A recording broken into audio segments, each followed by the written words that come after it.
प्यारे बच्चों, कैसे हैं आप लोग। उम्मीद करता हूं आप सभी लोग ठीक होंगे। प्यारे बच्चों, एक बार फिर से आपका स्वागत है हमारे यूट्यूब चैनल मेडी साइंस ट्यूटोरियल में।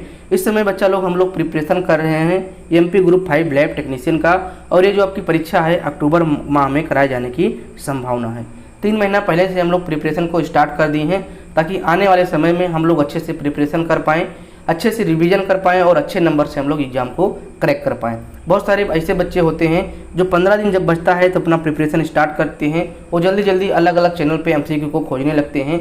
फिर अंत में क्या होता है, उनका कोई भी तैयारी नहीं होता है, परीक्षा देते हैं, फिर कहते हैं कि सर मेरा नहीं हुआ। तो ऐसे बच्चे को कुछ नहीं कहना चाहिए। जो अच्छे बच्चे हैं वो अपना 3 महीने 4 महीने से पहले से प्रिपरेशन स्टार्ट कर देते हैं, वो थ्योरी लेक्चर को लेते हैं, उसके बाद में वो एमसीक्यू पर भिड़ते हैं ताकि वो लोग अच्छे से उसका एनालिसिस कर पाएँ।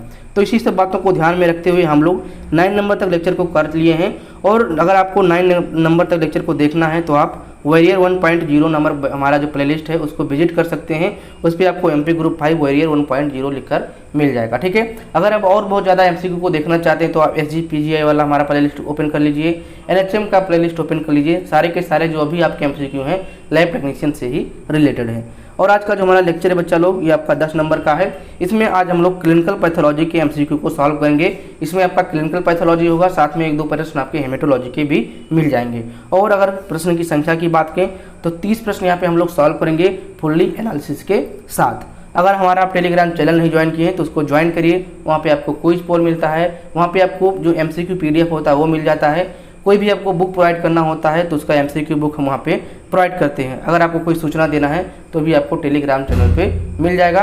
तो इन सब बातों के लिए, अपने अच्छे प्रिपरेशन के लिए टेलीग्राम चैनल ज्वाइन कर सकते हैं। लिंक हम इसका डिस्क्रिप्शन में दे रहे हैं। तो चलिए बच्चा लोग देर नहीं करते हैं, आते हैं अपने प्रश्नों पर। पहला क्वेश्चन कह रहा है कि what is a normal serum creatinine level, यानी कि आपका जो सीरम क्रिएटिनिन लेवल है ये कितना होता है।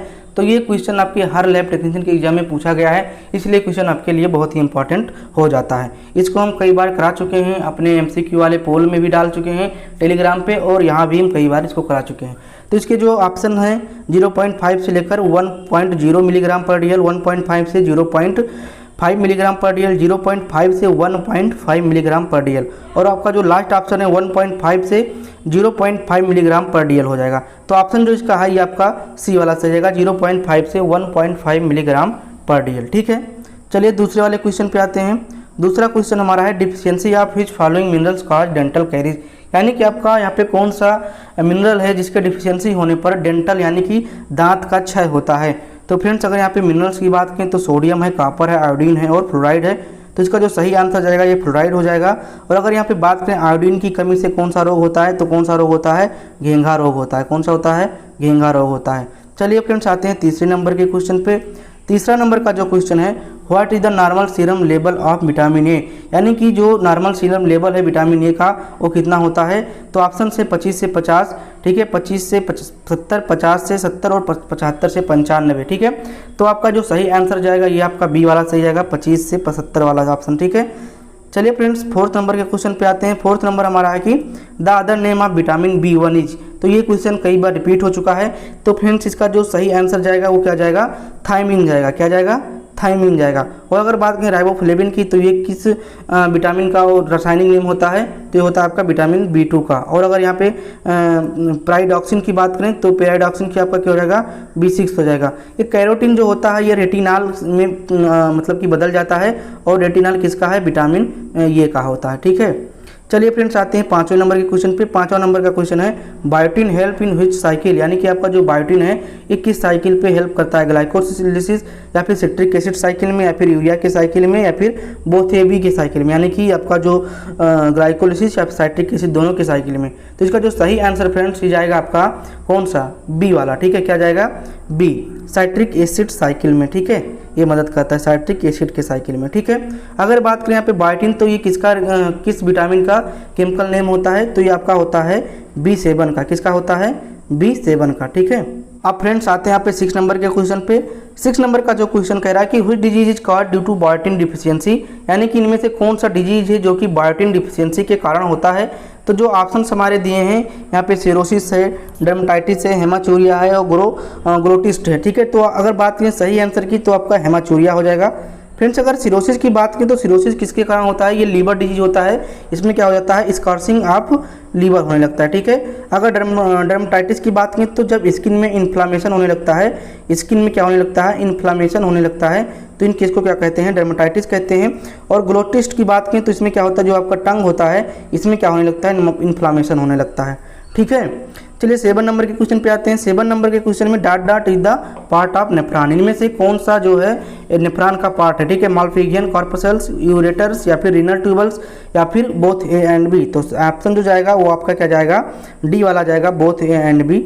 8 नंबर के क्वेश्चन पे आते हैं। 8 नंबर का जो क्वेश्चन है, what is the glomerular capillary pressure, यानी कि आपका जो ग्लोमेरुलर कैपिलरी प्रेशर होता है वो कितना होता है, 25 mmHg, 50 mmHg, 75 mmHg या फिर 100 mmHg।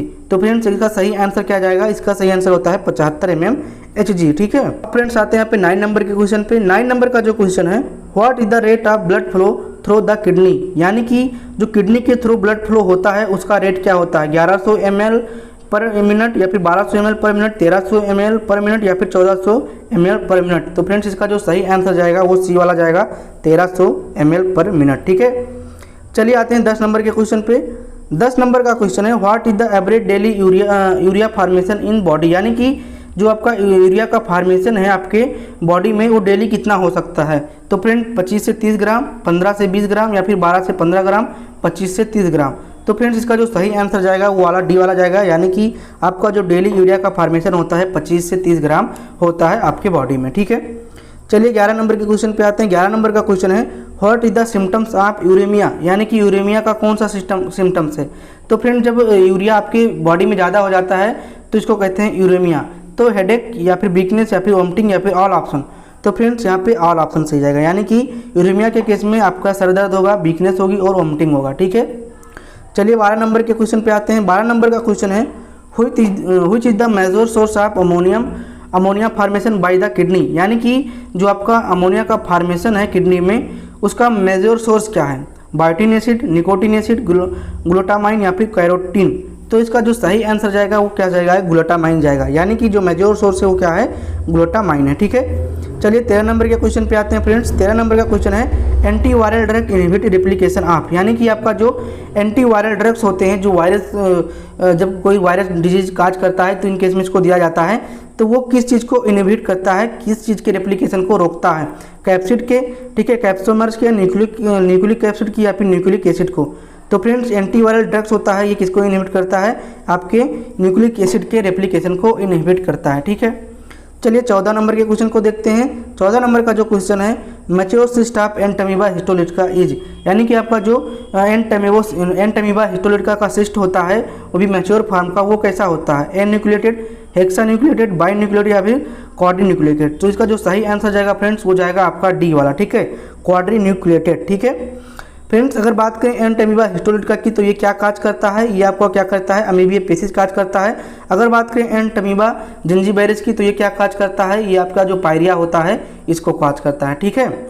चलिए फ्रेंड्स आते हैं 15 नंबर के क्वेश्चन पे। 15 नंबर का क्वेश्चन है, infective stage of Entamoeba histolytica, यानी कि आपका जो एंटमीबा हिस्टोलिटिका है इसका जो इन्फेक्टिव स्टेज होता है वो कौन सा होता है, ट्रोफोजॉइड स्टेज या फिर न्यूक्लिएटेड सिस्ट या फिर क्वाड्री न्यूक्लिएटेड सिस्ट या फिर मेटासिस्टिक फॉर्म। तो फ्रेंड्स अगर बात करें इसके इन्फेक्टेड स्टेज की तो आपका कौन सा होता है, क्वाड्री न्यूक्लिएटेड सिस्ट का। तो ऑप्शन नंबर यहाँ पे क्या सही जाएगा, सी वाला सही जाएगा।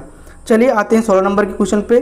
16 नंबर का क्वेश्चन है, नोवेल कोरोना वायरस इज, यानी कि आपका जो नोवेल कोरोना वायरस है ये इंपॉर्टेंट क्वेश्चन हो जाता है आपके एग्जाम के लिए, इसलिए इसको थोड़ा सा तैयार कर लीजिए। और भी जितने भी कोरोना वायरस से क्वेश्चन बनेंगे उसको हम यहाँ पे अपलोड करने की कोशिश जरूर करेंगे। फ्रेंड्स 16 नंबर का क्वेश्चन है कि नोवेल कोरोना वायरस इज, यानी कि आपका जो नोवेल कोरोना वायरस होता है ये कैसा होता है, सिंगल स्टैंडर्ड डीएनए या फिर डबल स्टैंडर्ड डीएनए या फिर सिंगल स्टैंडर्ड आरएनए या फिर डबल स्टैंडर्ड आरएनए। तो अगर सही आंसर की बात करें फ्रेंड्स तो ये क्या होता है आपका, ये डबल स्टैंडर्ड डीएनए वायरस होता है। तो ऑप्शन नंबर यहाँ पे क्या सही जाएगा, यहाँ पे बी वाला सही जाएगा, ठीक है। चलिए फ्रेंड्स आते हैं 17 नंबर के क्वेश्चन पे। 17 नंबर का क्वेश्चन होता है, gold standard test for diagnosis of SARS-CoV-2 is, तो यहाँ पे कह रहा है कि जो गोल्ड स्टैंडर्ड यानी कि सबसे बेस्ट जो आपका डायग्नोस है SARS-CoV-2 का वो कौन सा है, एलाइजा है, rapid antigen detection, rapid antibody detection या फिर real time quantitative reverse transcription PCR. तो फ्रेंड जो आपका पीसीआर होता है ये क्या होता है, गोल्ड स्टैंडर्ड डायग्नोसिस होता है आपके सार्स कोविड या फिर कोई आपके जो भी वायरल डिजीज होते हैं उसके लिए आपका जो पीसीआर रिएक्शन होता है ये टेस्ट बहुत ही क्या होता है, गोल्डन स्टैंडर्ड होता है। ठीक है, चलिए 18 नंबर के क्वेश्चन पे आते हैं। 18 नंबर का क्वेश्चन है urea cycle occur in which part of body, यानी कि आपका जो यूरिया साइकिल है वो आपके बॉडी के किस पार्ट में होता है, किडनी में, स्टमक में, लीवर में, हार्ट में। तो हार्ट बिल्कुल गलत हो जाएगा, स्टमक बिल्कुल गलत हो जाएगा। और आपको यहाँ पे बात करें किडनी और लीवर की तो इसका जो सही आंसर क्या जाएगा, ये आपका यहाँ पे लीवर जाएगा। ठीक है, तो ऑप्शन नंबर यहाँ पे सी वाला जाएगा। बहुत लोग किडनी कर देते हैं लेकिन किडनी इसका गलत है। ठीक है, चलिए आते हैं 19 नंबर के क्वेश्चन पे। 19 नंबर का क्वेश्चन है cholesterol is synthesised mainly in which part of body, यानी कि आपका जो कोलेस्ट्रॉल है इसका सिंथेसिस किस बॉडी पार्ट में होता है, हार्ट में होता है, लीवर में होता है, लंग में होता है या फिर किडनी में होता है। तो हार्ट से गलत जाएगा, लंग्स गलत जाएगा, किडनी गलत जाएगा, सही ऑप्शन क्या हो जाएगा आपका, लीवर हो जाएगा। ठीक है, चलिए 20 नंबर के क्वेश्चन में आते हैं। 20 क्वेश्चन नंबर है in biuret method of total protein which colour complex is form at the end, यानी कि आपका जो यहाँ पे ब्यूरन मेथड है आपके टोटल प्रोटीन के एस्टिमेशन का, उसमें जो कलर कॉम्प्लेक्स बनता है एंड में उस कलर किस मतलब कि उसका जो क्या कहते हैं वेवलेंथ होता है वो कितना होता है। तो अगर बात करें यहाँ पे क्वेश्चन के आंसर की तो 540 nm होता है। ठीक है, चलिए फ्रेंड्स आते हैं यहाँ पे 21 नंबर के क्वेश्चन पे। 21 नंबर का जो क्वेश्चन है in which condition hyperproteinemia is observe, यानी कि आपका कौन सा कंडीशन है जिसमें हाइपर प्रोटीनीमिया होता है। तो अगर हाइपर की बात करें तो इसका क्या मतलब होता है, ज़्यादा यानी कि इंक्रीज, और प्रोटीनीमिया क्या मतलब होता है, प्रोटीन का जो लेवल है वो बढ़ा हुआ, यानी कि आपका जो ब्लड स्ट्रीम है इसमें जब प्रोटीन लेवल बढ़ जाता है तो इसको क्या बोलते हैं, हाइपर प्रोटीनीमिया कहते हैं। तो इस केस में क्या चीज़ एब्जॉर्व करने को मिलता है, इन मल्टीपल माइलोमा के केस में ये एब्जॉर्व करने को मिलता है, या फिर ऑटो इम्यून डिजीज में, या फिर इन नेफ्रोटिक सिंड्रोम में, या फिर ऑल ऑप्शन में।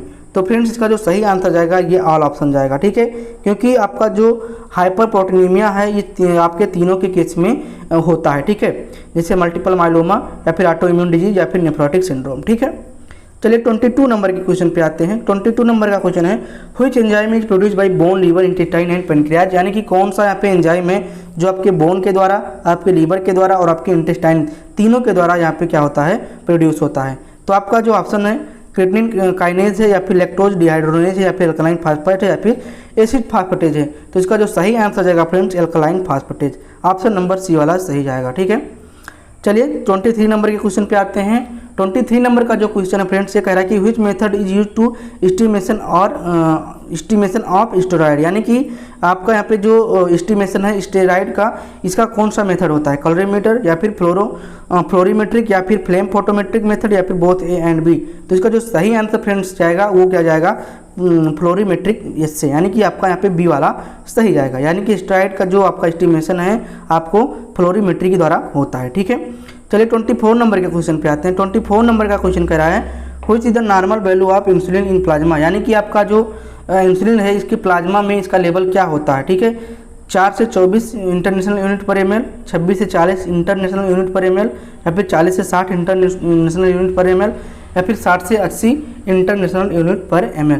तो अगर इसका सही ऑप्शन की बात करें तो 40 से 60 इंटरनेशनल यूनिट पर ml हो जाएगा। ठीक है, चलिए 25 नंबर का जो क्वेश्चन है ये कह रहा है कि which method is use for the estimation of serum inorganic phosphorus, यानी कि आपका यहाँ पे सीरम इनऑर्गेनिक फास्फोरस का अगर एस्टिमेशन करना है तो आप इसमें किस मेथड के द्वारा करेंगे, गोमरीज मेथड, वाटसन मेथड, या फिर सल्फो फास्फोवाइलेंस मेथड, ह्यूग मेथड। तो इसका जो सही आंसर फ्रेंड जाएगा ये आपका फर्स्ट वाला जाएगा गोमरीज मेथड। ठीक है, चलिए 26 नंबर के क्वेश्चन की बात करते हैं। तो 26 नंबर का क्वेश्चन है in flame photometric sodium produce which colour of flame, यानी कि आपका जो फ्लेम फोटोमेट्री होता है इसमें सोडियम जो है उसका जो कलर है फ्लेम के द्वारा वो कौन सा कलर हो जाएगा, रेड, वायलेट, येलो या फिर ब्लू। तो फ्रेंड जो आपके सोडियम का कलर हो जाएगा फ्लेम में वो क्या हो जाएगा, ये आपका हो जाएगा येलो कलर का। ठीक है, तो ऑप्शन नंबर यहाँ पे सी वाला सही जाएगा। ठीक, 27 नंबर के क्वेश्चन पे आ जाते हैं। 27 नंबर का क्वेश्चन कह रहा है कि in which condition low chloride value are absorb, यानी कि आपका किन कंडीशन में आपके लो कैलोरी के वैल्यू को ऑब्जर्व करते हैं, प्रोलॉन्गेड वोमिटिंग, या फिर साल्ट डोजिंग रीनल डिजीज, या फिर ओवर हाइड्रेशन, या फिर ऑल ऑप्शन। तो आपका जो सही आंसर जाएगा ये आपका ऑल ऑप्शन जाएगा, यानी कि अगर आपके क्लोरीन का लेवल या क्लोराइड का लेवल जो है आपके बॉडी में कमी हो गई तो आपको बहुत दिनों से वोमिटिंग लगेगा, साल्ट डोजिंग रीनल डिजीज हो जाएगा और ओवर हाइड्रेशन हो जाएगा। ठीक है, चलिए आते हैं 28 नंबर के क्वेश्चन पे। 28 नंबर का क्वेश्चन है यूरिन सैंपल में be preserve by the addition of, यानी कि आपका जो यूरिन सैंपल है इसको आप किस मेथड के द्वारा प्रिजर्व कर सकते हैं। बहुत ही इंपॉर्टेंट क्वेश्चन है, क्योंकि यूपीएससी के जो आपका एग्जाम था उसमें क्वेश्चन आया हुआ था। बोरिक एसिड के द्वारा आप यूरिन को प्रिजर्व कर सकते हैं, या फिर थाइमोल, या फिर फॉर्मेल्डिहाइड, या फिर ऑल ऑप्शन। तो इसका जो सही आंसर जाएगा फ्रेंड्स यहाँ पे क्या जाएगा, ऑल ऑप्शन जाएगा, क्योंकि आपका जो यूरिन का प्रिजर्वेशन है ये आप बोरिक एसिड के द्वारा, थाइमोल के द्वारा, फॉर्मेल्डिहाइड के द्वारा और साथ साथ में आपका जो कंसंट्रेशन HCl होता है इसके द्वारा आप कर सकते हैं। अगर यहाँ पे केमिकल मेथड ना बात करके फिजिकल मेथड की बात करें तो आप इसको रेफ्रिजरेटर के द्वारा भी प्रिजर्व कर सकते हैं। चलिए 29 नंबर के क्वेश्चन की बात करते हैं। 29 नंबर का जो क्वेश्चन है, reticulin fibre stain done in silver impregnation method, यानी कि आपका जो सिल्वर इम्प्रेग्नेशन मेथड है इसमें आपका जो रेटिकुलिन फाइबर होता है ये किस कलर का स्टेन देता है। तो फ्रेंड्स ऑप्शन की बात करें ब्लू, ब्लैक, रेड, येलो, तो इसका जो सही आंसर जाएगा ब्लैक, यानी कि आपका जो रेटिकुलिन फाइबर है या फिर सिल्वर इम्प्रेग्नेशन मेथड में ब्लैक कलर का दिखाई देगा। चलिए बस, थैंक यू।